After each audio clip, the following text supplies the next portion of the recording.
We are now recording. All right. Welcome to the January 7th, 2025 specially set meeting of the State Bar Board of Trustees. I'm Brandon Stallings, chair of the board. Grateful to be joined with so many board members who have carved time out of their schedule for this special meeting, and also for staff and all the work you do to make these meetings happen. So before we get too much further into it, can I have our board secretary, Louisa Arpetian, please take a roll. Barahona. Present. Buenaventura. Present. Cisneros. Here. Good. Here. Grande. Present. Huser. Here. Soel. Present. Stallings. Present.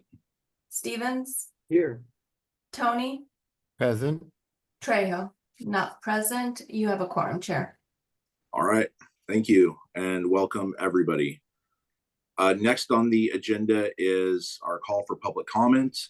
Before we begin public comment, I'd like to remind everyone that under the Bagley-Keene Open Meeting Act, public comments must pertain to items that are on the agenda or be related to matters that are within the jurisdiction of this agency. Specifically, the board is the State Bar's governing body and is responsible for exercising oversight of the State Bar.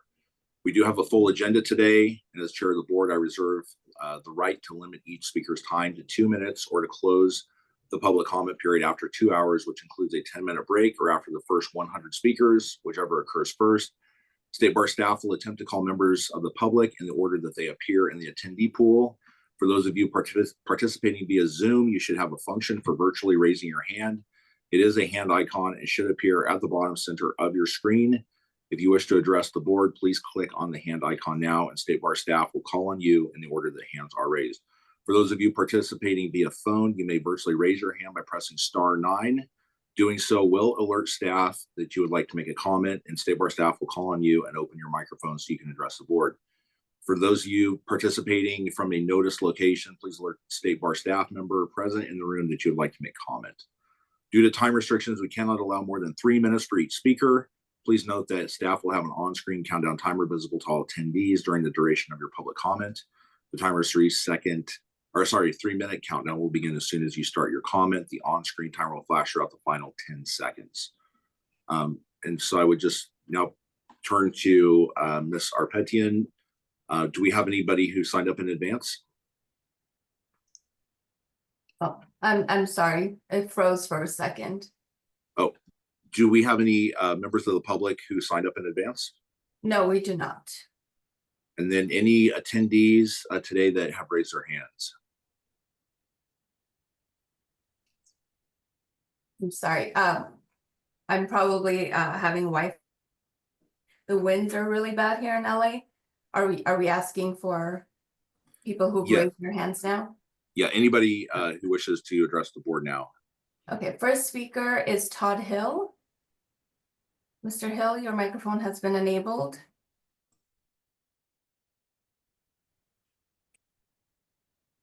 Good morning, Mr. Hill. Can you hear us? Good afternoon. Good afternoon, esteemed members of the State Bar Board of Trustees. My name is Todd Hill, and I'm here to address a pressing issue that strikes at the heart of public trust in the legal profession. The State Bar's apparent lack of meaningful oversight and transparency is exemplified by its response, or lack thereof, to Public Records Act requests. On November 22nd, 2024, I submitted a Public Records Act request regarding People's College of Law's accreditation, probation, and oversight. Nearly 2 months later, I have yet to receive substantive responses. Initially, the State Bar delayed its response with a 14-day extension. Even with additional time, the delay and lack of transparency suggests a systemic reluctance to disclose key information. This is not an isolated incident. It reflects a broader culture of opacity that has been allowed to fester within this organization. The public relies on the State Bar to regulate the legal profession with integrity and transparency. Yet the State Bar operates in a troubling jurisdictional void, shielded from mechanisms of accountability that apply to other public agencies. It is exempt from key statutory whistleblower protections under the California Whistleblower Protection Act, and even the state auditor cannot investigate its conduct without legislative intervention. This broken system understandably undermines public trust in the legal profession and calls into question whether the State Bar is fulfilling its mandate to protect Californians. How can the public trust an organization that operates without meaningful oversight? I urge this board to take immediate steps to ensure full compliance with the Public Records Act, not as a favor to any one individual, but as a demonstration of your commitment to transparency and accountability. The public deserves better than delays and excuses. This board has the opportunity to lead by example and prove that the State Bar is committed to upholding the principles of transparency and accountability that Californians deserve. I'm confident that with leadership from this board, the State Bar can move toward restoring the trust of the people it is sworn to serve. Thank you for your time and consideration. All right, thank you, Mr. Hill. Next member. Just wanted to note for the record that Trustee Trejo is now present. Welcome, Trustee Trejo. Next, we have Ray Hayden. Mr. Hayden, your microphone has been enabled. Thank you. Hi, Ray Hayden here. Hoping you can hear me just fine. You've removed the written section of the first year law student's examination. It's now only multiple choice questions. And for the exact same reasons that you removed that written section, you should remove the written section of the California General Bar Exam as well.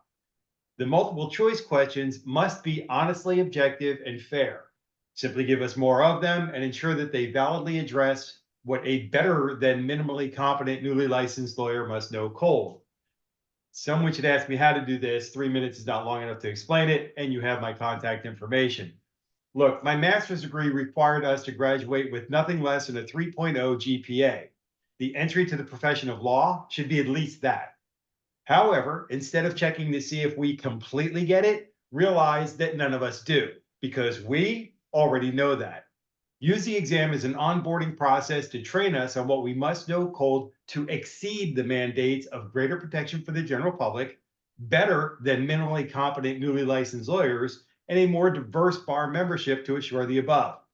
Listen, I'm sitting for the February 2025 California General Bar Exam. This is my 7th attempt. 2 of them were botched by ExamSoft.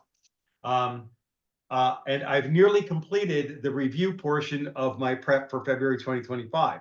But I am letting you know right now, there is no way on earth I can memorize all of what is required to be memorized for that exam. The real profession of law, of which I have 30 years experience in litigation support in, is the an open book career field. A lot of reference materials are available and have to be used constantly.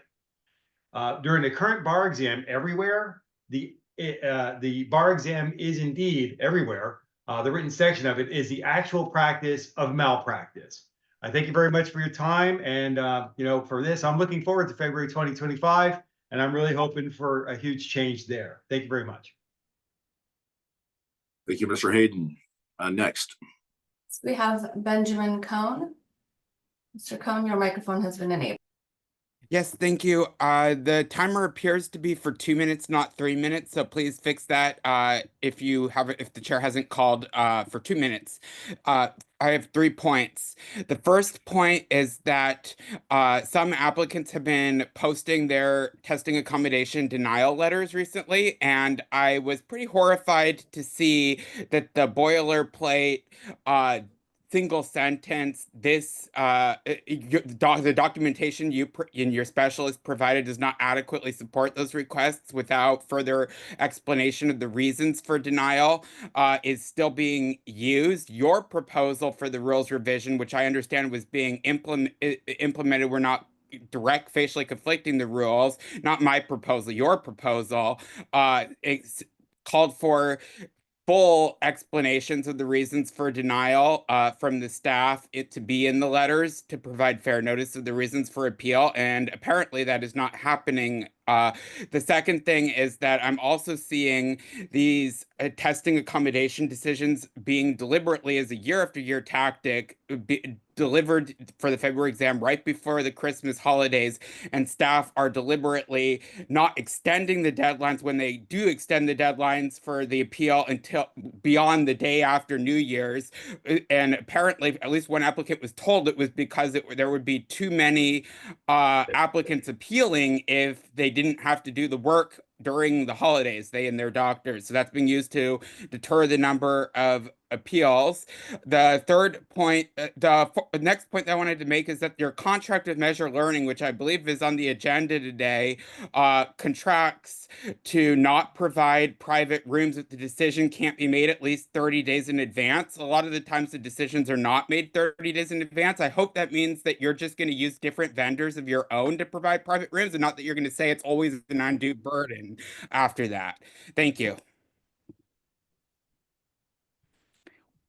All right, thank you, Mr. Cohn. The timer was set at 2 minutes. I think due to connectivity issues, our board secretary did not hear that I was reserving the right to change it to 2. However, we are still at the full 3 minutes. Mr. Cohn, I would give you 1 extra minute if you have anything else you would like to discuss, as well as the 2 other commenters, and I will call on them in order. So, Mr. Cohn, you do have 1 extra minute if you wish to address anything else. Yes.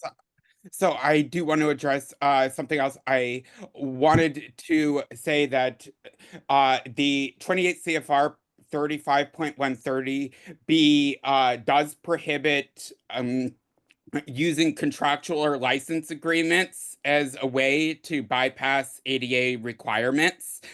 So when that was a problem with the NCBE, and one of the reasons why I encouraged you to switch from the NCBE to the new vendor, and I don't want to see this recur with the new vendor where staff are going to use the excuse that the vendor doesn't have enough time by the time they get to your appeal or your petition to get a private room under the terms of the contract to say that a private room is not available. There does need to, in those either that term needs to change, and I understand you're pursuing modifications, or you do need to find ways to provide a private room without Meazure. Thank you. All right, thank you, Mr. Cohn. And pursuant to my previous comments about the 2-minute timer being up where it should have been 3, I'm going to give an extra minute to Mr. Hill, if you so wish. So, Mr. Hill, if you could raise your hand if you do wish to give 1 extra minute of public comment.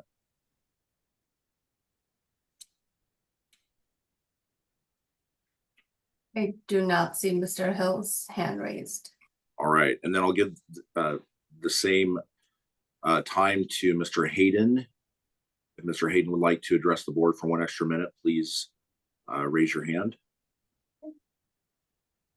Mr. Hayden, your microphone has been enabled. Thank you very much. I appreciate that. Some of the things that I talk about when I talk about the multiple choice questions and onboarding processes and stuff like that, a lot of that process, I would really need to talk to somebody at CalVar. I have in the past, and a lot of things I suggested, including removing the written section, have happened. A lot of things have happened that I suggested back in 2023. But I can make suggestions on that. A lot of it will help the ADA things as well. Mr. Cohn, I really depend on him for his insights and his knowledge and experience in those realms, because I am far below that level of knowledge on that whole thing. But I do know that with multiple choice questions, which can be handled on everything that the Supreme Court had to deal with, will also assist in clearing up a lot of that and also save many millions of additional dollars for CalVar. Thank you very much. Have a great meeting. Thank you. All right, next commenter. Next, we have Rianne Pacheco. Good morning, Trustees. My name is Rianne Pacheco, and thank you for the opportunity to speak today. I am with the Legal Aid Association of California. We have 2 comments to make today. First, LAC would like to formally support item 3.3 on the agenda. Our second comment is regarding 4.1. We continue to support the portfolio bar exam as an alternative pathway to licensure. Still, we are concerned that expanding to available anywhere remote test will increase the cost and complexity of administering the exam. Examinees know the pressure they are under when taking the bar exam and will do anything to make sure the conditions are right. Ironically, with remote test, after the experiment, a significant number of participants changed their preferences from fully remote to at center due to tech and proctor issues. This will increase the amount of people choosing the in-person option and lead to capped out locations yet again, forcing examinees to travel to open locations, paying for lodging, and ultimately increasing their costs of taking the bar exam. There is a cost to taking the bar exam, whether it's remote or in person. Oftentimes these costs fall on the examinee, and they will choose employers who can bear these high costs. This is yet another barrier legal aid organizations are trying to combat by meeting this burden as well. This has been a growing concern in our community, and there is a way to keep these costs low for the examinees, then legal aid organizations can save too. Ultimately, it is increasing costs like this that impact the recruitment of future legal aid attorneys and the recruitment of diverse attorneys. Thank you so much for your time. All right, thank you, Ms. Pacheco. Next commenter, please. Next, we have phone number ending in 6757. Your microphone has been enabled.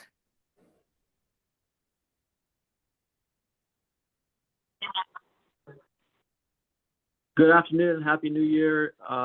So after receiving unsuccessful July 24 bar exam results around the holidays, and due to some financial circumstances also around the holidays, I wasn't able to register for the February exam next month in time. Then I was able to secure some funds necessary, but I unfortunately realized that the deadline had passed on January 1st, New Year's Day. I made an honest mistake and I thought it was January 2nd. I had even completed my application in time on December, I believe it was 16th or 17th. I just wasn't able to pay the fee at the time. So given with some of the previous callers' issues regarding certain things with the exam and remote and some ADA issues with denial and appeals of, their testing environment, with the nature of the exam being fully remote now, I wanted to request, if possible, the board to work with admissions in the court if needed to allow possible another deadline to still register for the exam, maybe this Friday or next week. It will give everyone some more time, like a one-time courtesy extension for this exam. For anyone such as myself in this type of situation that's still willing to register, I was and still am willing to pay the late fees. I believe it would be $300. The $50 is the first late fee period, and then $250 is the second time. Of note, there is a final deadline to submit proof of eligibility to sit for the exam on February 11th. I'm not entirely sure what that exactly means. And then there's a February 14th emergency testing accommodations petition final filing deadline. So I bring those up just because there are still technically some emergency deadlines to actually take the exam. And then another note, the board and the admissions and everybody was gracious enough to grant a credit option for last year for San Diego and Sacramento residents from February to July. I know it's a little bit of a different circumstance, but still, it was a discretionary decision that really helped a lot of people out. And as everyone knows, the bar exam, when you get unsuccessful results around holidays, it can be very demoralizing. You lose jobs, you lose work, and I was part of that situation, and you just can't pay for it in time. And then after New Year's, around, I was able to. I would hate to have to wait. I would love to be able to register if I could, or at least get that option if there was an extension for that deadline. And if not, or if the board wants to take into consideration deadlines these deadlines are still key to the old exam setup. So it's a remote exam now. So in a sense, it's sort of a moot point to, hurry up and register if it could be, let's say, mid-January, right? It's a remote exam. We could take it in our bathroom if we wanted to.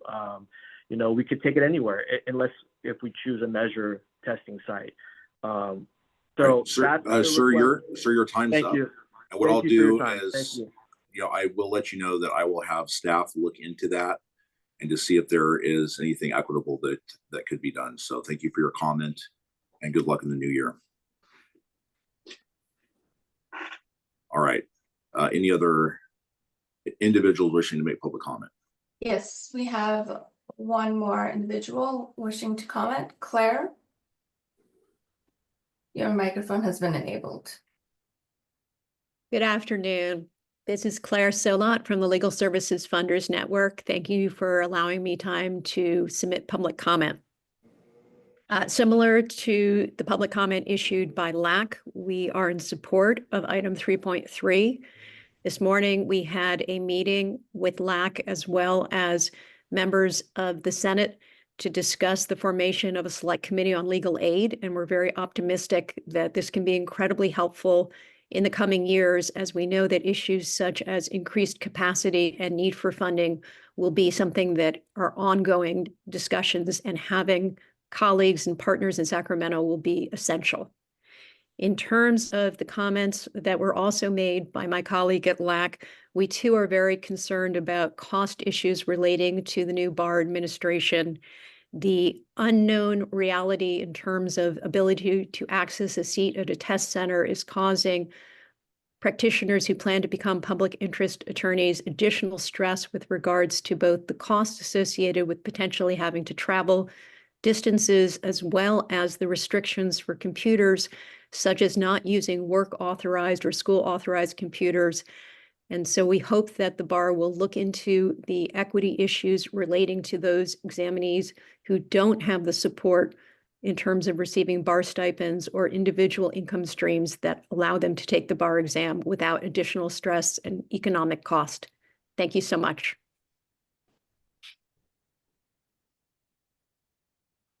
All right, thank you, Ms. Salat. Anybody else? We do not have any additional members of the public wishing to address the board. All right, thank you. So I will now close the public comment period. Thank you to all who attended. I wanted to give Mr. Hill one last chance if he wanted to take that extra minute. If you would like to, please raise your hand. Yes, Mr. Hill has raised his hand. All right, sir, you have 1 extra minute. Mr. Stallings and the board, I do appreciate the offer and acknowledge it. I cede the rest of my time.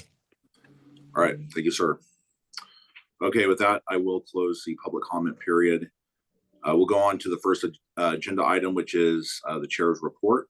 I'd be remiss in saying, not saying, Happy New Year's to everyone. Hopefully everybody had a great holiday season and are returning to your workplaces, homes, whatever it might be, fully refreshed or somewhat fulfilled through time with friends and family. So thankful to staff at the State Bar who continued to work, continued to protect the public, and thank you for just all you did over the holidays to make sure that Californians continue to receive the utmost of care. I am happy to announce that we do have a new board member who will be joining us most likely at the next meeting. Deborah Gore-Mann has been appointed by the governor, and we anticipate that she'll be on board for the next meeting. So we look forward to hearing more from her once she joins us. And with that, I will close out my chair's report. We'll go to item number 2, which is the consent calendar.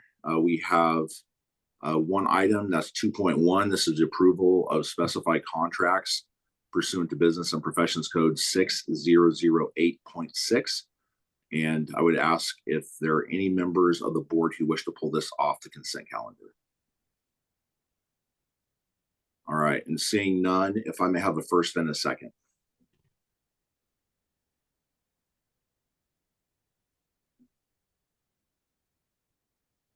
I'll make the motion.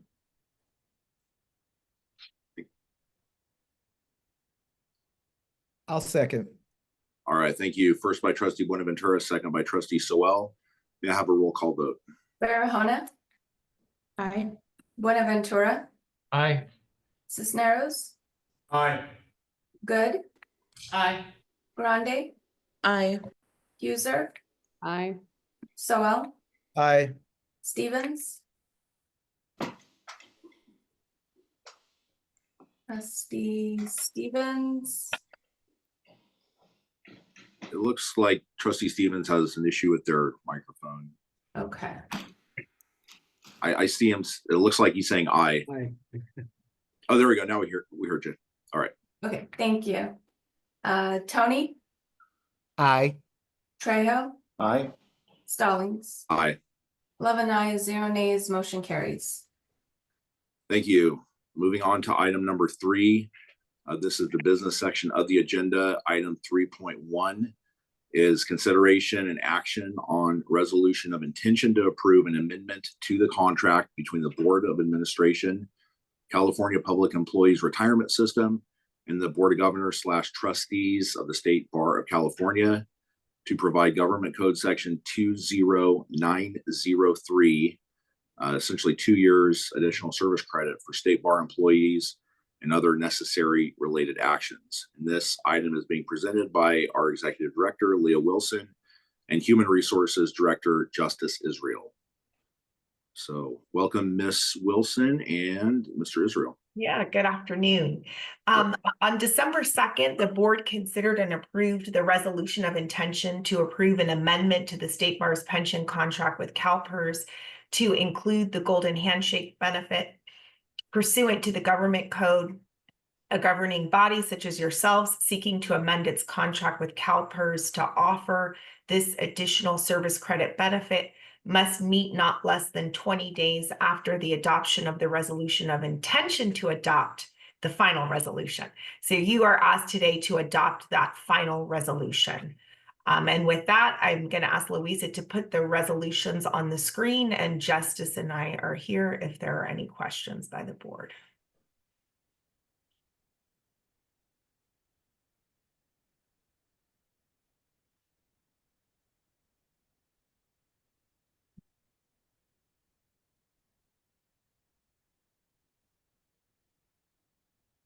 All right, after everybody's had a chance to review these resolutions, any questions for Leah or for Justice?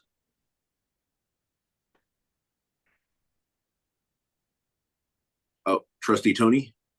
Yeah, just in a nutshell, when we vote for this, what will be the change that will occur? I'm happy to take a stab at that. This is really just the final required action in a series of required actions to enable us to officially offer this 2 years of additional service credit retirement enhancement, which is part of our overall reduction in force strategy. So this is really a ministerial action, but it is required as the final step that enables us to offer this benefit. And Justice or Aline, correct me if I've said anything inaccurate. Thank you. All right. Yes, Trustee Sewell. Just real quickly, Leah, are we still thinking that the numbers in terms of folks that will take advantage of this are still running in terms of the approximations that you gave us in December? Yes.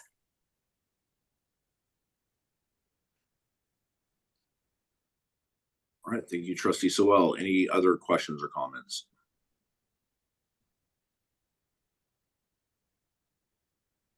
All right, if there are none, I have a motion and a second. Trustee Sewell, I'll make the motion. Thank you.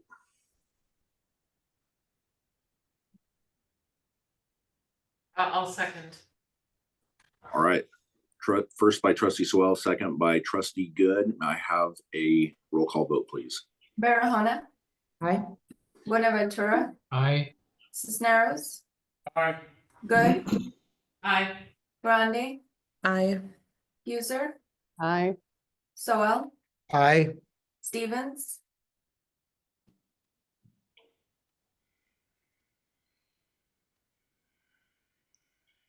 I see Trustee Stevens is having some technical difficulties. The audio is on. Oh, I hear you now. Yeah, I'm not sure what's going on, but aye. Thank you. Tony, Aye. Trejo, Aye. Stallings. Aye. It's 11 ayes, 0 nays, motion carries. Great, thank you, and thank you to staff for keeping us on a track with this item. All right, item 3.2 is discussion of supplemental contract amount for ProctorU. It's a discussion of supplemental contract amount for Meazure Learning for Live Remote Proctoring and Test Center Services. It relates to the bar exam and legal specialization exam administration. and that this is for 2025. This item is being presented by Special Counsel Bridget Grammy. So Happy New Year, Ms. Grammy. Thank you. Thank you. Good afternoon, everyone. So as the staff item summarizes, this is really meant to provide some background and to give the board an opportunity to discuss staff's proposal to enhance or supplement the amount that the board has already authorized for a contract with Meazure Learning to administer the bar exam in 2025. As the report details, the board authorized the contract, the amount up to $4.1 million with Meazure Learning at its September meeting. And staff is now proposing to supplement that amount to include increased expenses related to a 2-day administration of the July bar exam, and also to include funding for Meazure Learning's provision of testing accommodations for applicants for both the February and July exam, the amount of which was inadvertently omitted from the original amount that the board agreed to or authorized back in September. So the chronology, I've provided all the details in the memo itself, but the short version is the pricing that was included in what the board authorized in September from Meazure contemplated a 4-day administration of the July bar exam. And basically what that would mean would be 2 different forms of the exam, 2 different sets of questions basically would be given, and the exam would take place over 4 days in July. After the board authorized the pricing, the Committee of Bar Examiners had its meeting on September 30th. And at that meeting, some of the committee members expressed some concern about this 4-day window.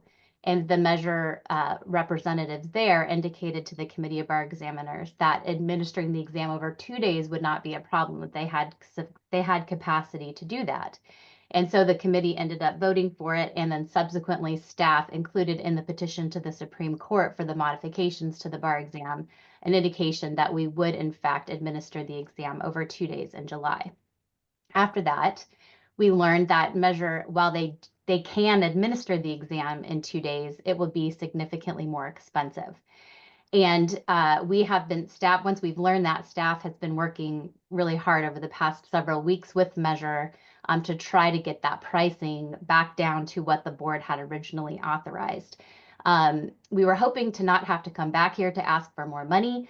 It's looking now like that is probably not going to be realistic, that the pricing is going to increase to maintain this 2-day exam administration. There are a couple different ways that we were hoping that we could have brought it down.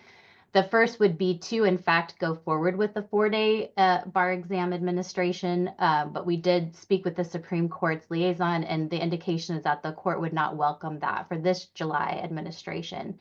The second way would be for Meazure to just maintain its original pricing, but still administer the exam over 2 days. We've been talking with them about this. Originally, they had quoted us $5.8 million instead of 2.4, which is what they originally quoted us for the 4 days. That would be just for July. They've brought that down to 4.4, and we had our most recent communication, excuse me, with their executive team. We believe that they will be offering a lower price. Still, they have to go to their board, which is why we don't have an actual vote today or an actual number to provide to you. So we do anticipate it will still go down.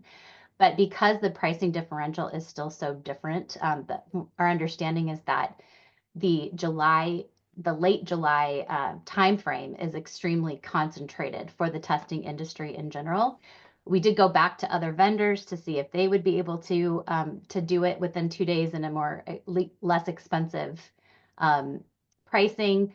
We did hear from one of their competitors, Prometric, who we've used in the past for the first year bar examination, did come back and say they could do it for 2 days at $4.1 million. But we have been continuing to work with Meazure to hear what they have to say as far as what they can bring down, if they can bring down the price.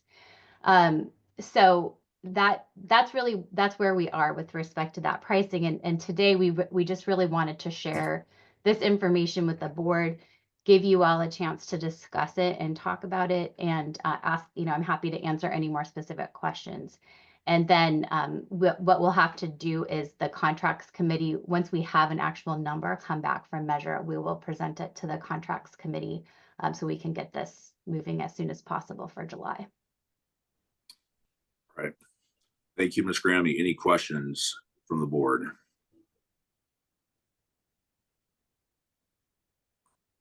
Yes, either Trustee Cisneros or Good.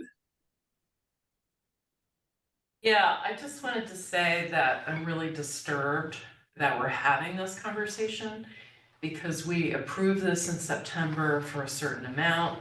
And now we're looking at a really material increase at a time when we're trying to be fiscally responsible and cut costs and live within our means. So, I think there are two issues. One is, of course, we have to have a bar exam in July for the 9,000 applicants who are going to take it. But the second issue, I think, is once we're done fixing this problem, is figuring out and doing a postmortem on what went wrong here and how we can prevent this occurring in the future. And maybe it's a one-off and there's no way to prevent this, but I know, I was distressed to hear that this was coming back to us again with such a material increase. So I do think that second postmortem step, once this has been solved, is really necessary for us to figure out if internally we need to make any process changes, if our outside counsel was at fault for this, whatever, or if it was, bad faith on the part of now our contracting party. But I think that that's important that we, and would be incumbent upon us as trustees to do that on a going forward basis. Thank you. I understand that, and for sure we will. That makes sense, and staff has already been working on all of those issues. I will say that the other thing I didn't mention is, we anticipate that this would be an increased cost for this year for 2025. And I do think a reason why that this has become an issue for this year particularly is because of the, people schedule their exams out so far in advance. And so we are working with Meazure very closely to figure out how we can avoid this going forward, including possibly moving the date to a different time, a different time in the summer, like in August when it's less concentrated, or, further discussing giving this 4-day window. But we just need to be able to give test takers more notice so that they can plan and prepare accordingly. And with it just coming up so quickly, we expect this to be a one-time situation. We also, as I detailed in the staff report, thankfully, the admissions fund has seen significant cost savings in 2024 that can cover it for now. But of course, that's none of our goals, is to continue to pay these higher prices going forward. Right, thank you for that. Trustee Trejo, did I see your hand?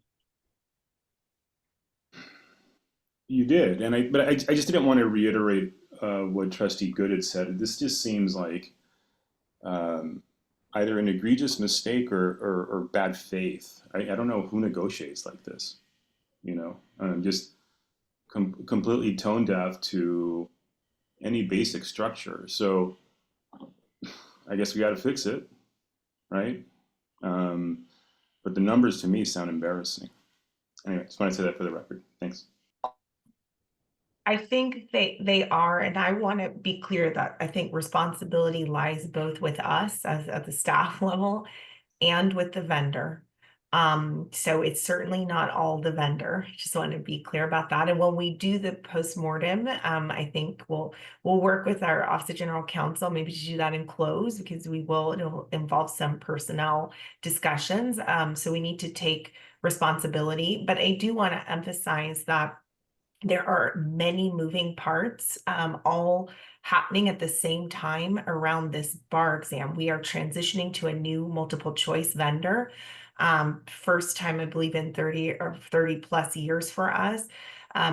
That's Kaplan swapping out for the national conference. That creates a lot of uncertainty for our partners, both the Supreme Court, our overseeing entity in this space, but also law schools and law students, as well as the new testing administration vendor. So when you think about everything that's been going on, It's just important to know that there are many moving parts all at the same time, and we're trying to move quickly, yet with an appropriate focus on things like the quality of the multiple choice exams and whether or not this vendor will actually be able to deliver the test. So we've got to be able to do all those things while we're also negotiating money. The other thing I want to point out is that the original pricing that we got from Meazure, once our court liaison indicated that a 4-day window would not be acceptable, was 5.8 million. They have dropped that significantly. And in our recent conversations with the CEO of that organization, I made it clear that their current pricing will not fly with the board. And so I believe that they are going to present us with a lower amount after their board meets next week. So they are trying to work with us as well. So I think fault lays in multiple areas, but at this point, we are all working together to bring that cost escalation down. All right, thank you for that additional information. Trustee Barahona. Yeah, thank you so much, Bridget. You mentioned going with a different vendor and we would be able to contain the costs at 4.1. And I'm just curious, as a backup opportunity or solution, is there a reason we wouldn't? I mean, I assume we want to still have the conversations with Meazure that we've been having and continue that, but just some curiosity on not pursuing that, and kind of what your thoughts are on that. Yes, thank you. So I think, that could still be a possibility. I do think we want to see what happens with Meazure, with them coming back. I will say from a staff level, for what it's worth, I don't think it was bad faith. I think it was a very big mistake. And they have been working with us both on pricing, but also just in preparing both for the, preparing for the February exam and also their administration of the experiment, which we've already been working with them on. And from a staff perspective, we appreciate the way that they work with us as a team. We've been able to resolve a lot of issues. There's been technical issues, many things that we've been able to work on together to improve the testing experience. So a lot we'll have to see what happens in February, obviously, but I do personally, and my staff do have faith in this vendor and their ability to deliver this exam. And so I do think it would be disruptive to the test takers to go with another vendor again and try to, go through all those things. At the same time, we do have to take the financial into consideration. And so we do want to see what Meazure comes back with and have been working with them on lowering the price.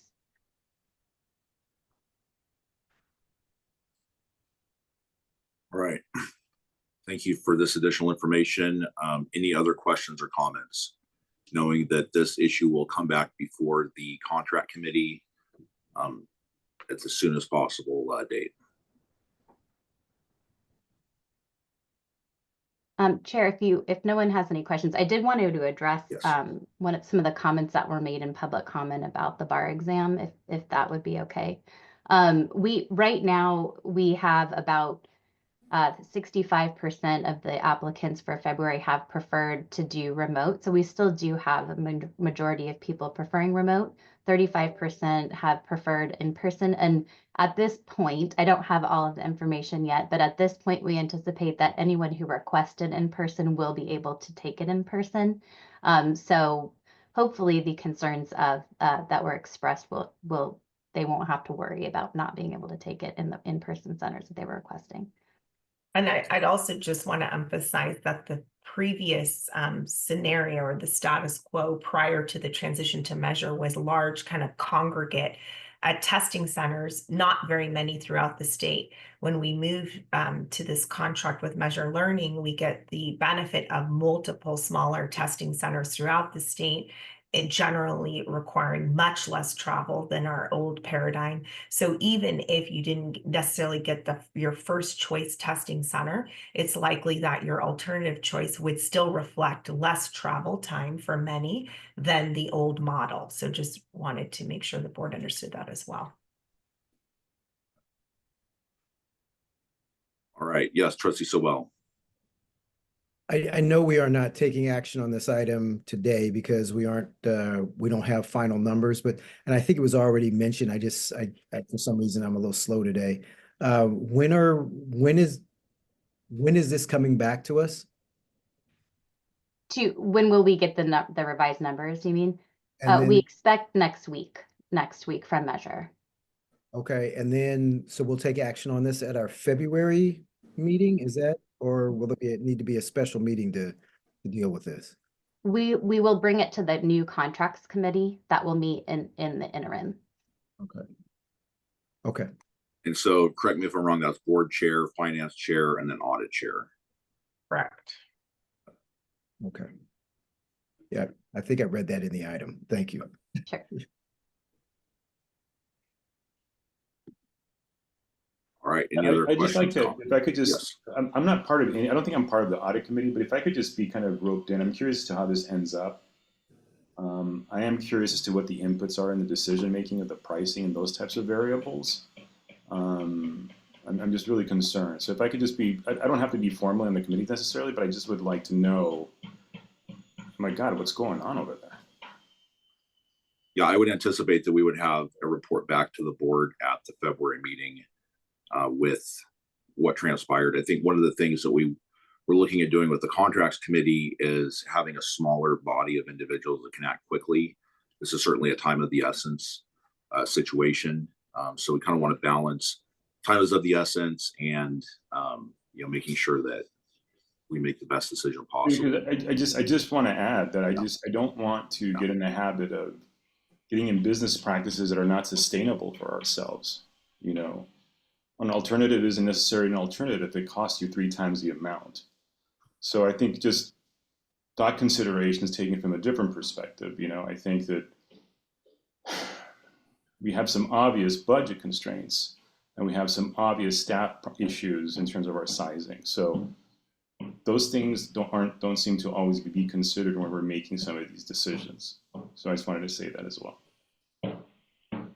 Definitely, I appreciate that perspective, and I know that I will take that in with me to the contracts committee meeting.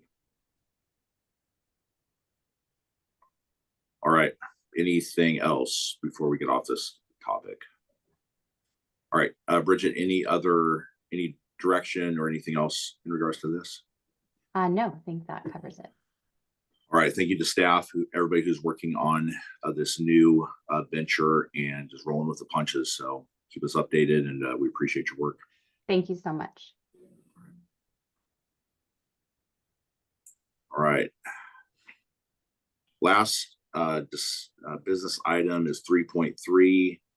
This is action to take support position on pending legislation.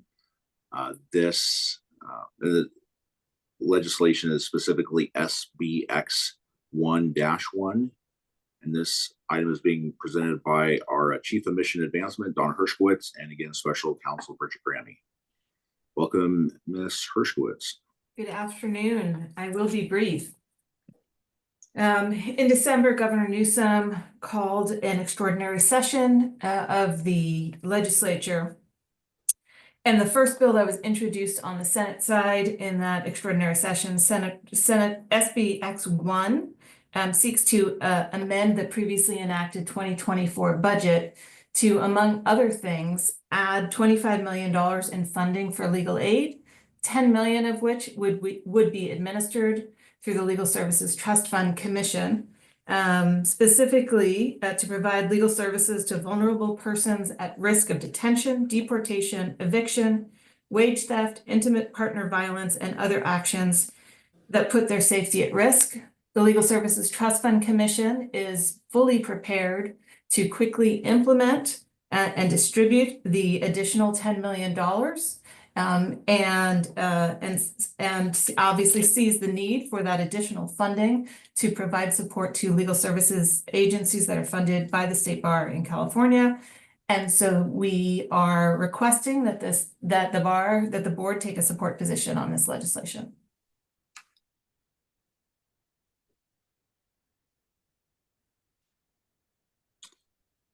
All right, thank you. Yes, the good Cisneros room. I just wanted to say that I'm very much in support of this. And, you know, I think it's great that we're going to do this support letter to support Senator Wiener's bill.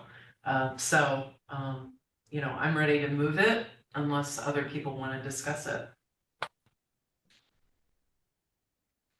Any questions or comments? All right, yes, Trustee Sewell. I'm happy to have happy to move the item as well. I just want to, the legislature just got back into session yesterday, and I've heard, and I think this was over the December break, and that there are thoughts of actually adding more money into this proposal. And so, Donna, I'm not sure if we take action. The letter that we send, will the letter that we send be general enough to capture if there's more money that comes into this? Yes, so we are asking for support of SB1, not specifically the 25 million for legal aid, nor specifically the 10 million of that 25 million that goes to the Legal Services Trust Fund Commission for allocation. So, and the letter would similarly reflect support for increased funding for legal services, and not the specific dollar amount. So yes, we would be, you're giving us a support position today will enable us to continue to support even if there's additional funding that is authorized in the bill. Okay, thank you. Any other questions or comments? Donna, I did have a question just about whether in the past we've taken similar support positions on these types of bills. We have sometimes on a bill, sometimes on a request for funding. The most recent one I can remember was, I think, a couple of years ago, where we knew that there was a request into the budget committee to add funding to the budget, and the board took a support position on that. And again, it was at the time also funding for legal services. Thank you. All right, it doesn't look like there's any other questions or comments. Ms. Good, did you want to make a motion? Sure, also move. I'll second. All right, I'm sorry, I didn't see who seconded. Oh, Vice Chair Cisneros, thank you. Got an active room over there in San Francisco. Okay, first by Trustee Good, second by Vice Chair Cisneros. May I have a roll call vote, please? Barahona, Aye. Buenaventura, Aye. Cisneros, Aye. Good, Aye. Grande, Aye. Huser, Aye. Sowell, Aye. Stevens. Aye. Yes. Thank you. Tony, Aye. Trejo, Aye. Stallings. Aye. It's 11 ayes, 0 nays, motion carries. All right, thank you. And that concludes the open session agenda items. We do have one item in closed that's agendized, but I'm going to turn to our general counsel, Ms. Daftian, as to the need for that. All right, thank you, Chair, members of the board. That posting was included on the agenda in the event that the board had any questions pertaining to the bar administration or the security of the bar administration in connection with the Meazure learning discussion. Since there were no questions that came up in connection with that item, we do not need to hold the closed session. All right. So is there any objection to withdrawing that item?